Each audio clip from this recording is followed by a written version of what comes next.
Hi everyone, welcome to Anu Jain blogs. ಇವತ್ತಿನ recipe puri chana masala. ಇದನ್ನು ಮಾಡೋಕ್ಕೆ ನೆನೆಸಿರೋ ಕಾಬೂಲ್ ಕಡಲೆಕಾಳು, ಒಂದು ಆಲೂಗೆಡ್ಡೆ, ಉಪ್ಪು ಹಾಕಿ ಕುಕ್ಕರಲ್ಲಿ 2 ವಿಷಲ್ ಕೂಗಿಸ್ಕೊಬೇಕು.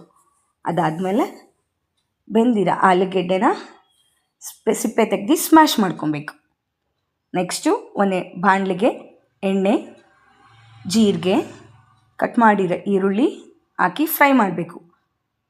ಸ್ವಲ್ಪ ಈರುಳ್ಳಿ ಫ್ರೈ ಆದಮೇಲೆ ಶುಂಠಿ ಬೆಳ್ಳುಳ್ಳಿ ಪೇಸ್ಟು ಅದನ್ನು ಹಾಕಿ ಫ್ರೈ ಮಾಡಬೇಕು. ನೆಕ್ಸ್ಟ್ ಕಟ್ ಮಾಡಿರೋ 1 ಟೊಮೆಟೊ ಅದನ್ನು ಹಾಕಿ ಫ್ರೈ ಮಾಡಬೇಕು. ನೆಕ್ಸ್ಟ್ ಮಸಾಲ ಪೌಡರ್ಸು, ಅಚ್ಕಾರದ ಪುಡಿ 2 ಚಮಚ, ಗರಂ ಮಸಾಲ 2 ಚಮಚ ಆ್ಯಂಡ್ ಧನಿಯಾ ಪುಡಿ 2 ಚಮಚ, ಚೆನ್ನ ಮಸಾಲ ಪೌಡರ್ ಅಂತ ಬರುತ್ತೆ ಅದನ್ನು ಸಮೇತ 2 ಚಮಚ ಹಾಕಿ ಎಲ್ಲನೂ ನೀಟಾಗಿ ಫ್ರೈ ಮಾಡಬೇಕು. ರುಚಿಗೆ ತಕ್ಕಷ್ಟು ಉಪ್ಪು ಹಾಕಿ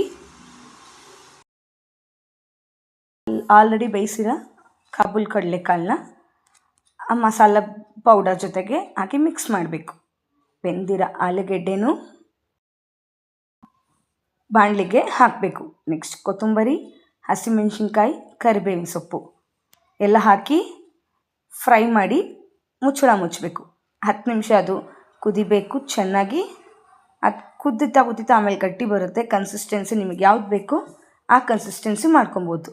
ನೆಕ್ಸ್ಟು ಪೂರಿಗೆ ಮೈದಾ ಹಿಟ್ಟು 3 ಬಟ್ಲು, ಗೋಧಿ ಹಿಟ್ಟು 2 ಬಟ್ಲು, 1 ಬಟ್ಲು ಚಿರೋಟಿ ರವೆ ಹಾಕಿ ಬಿಸಿ ಎಣ್ಣೆ, ಬೆಚ್ಚಗಿರೋ ಹಾಲು, ನೀರು ಹಾಕಿ ನಮ್ಗೆ ಯಾವ ಹದ ಬೇಕೋ ಅದಕ್ಕೆ ಕಲಸಿ ಎಣ್ಣೆ ಹಚ್ಚಿ 1 ಅವರ್ ಮುಚ್ಚಿ ನೆನೆಸ್ಬೇಕು.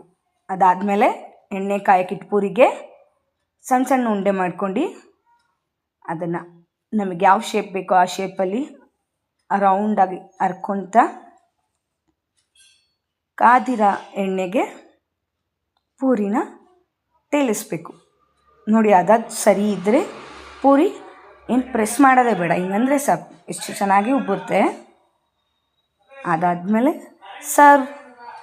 ಚೆನ್ನ ಮಸಾಲ ಪೂರಿ ಜೊತೆಗೆ ನಿಂಬೆಹಣ್ಣು, ಹಸಿ ಈರುಳ್ಳಿ, ಸೌತೆಕಾಯಿ ಇದ್ದರೆ ಟೇಸ್ಟ್ ಯಮ್ಮಿಯಾಗಿರುತ್ತೆ. ನೀವು ಒಂದು ಸಲ ಟ್ರೈ ಮಾಡಿ. Thank you for watching.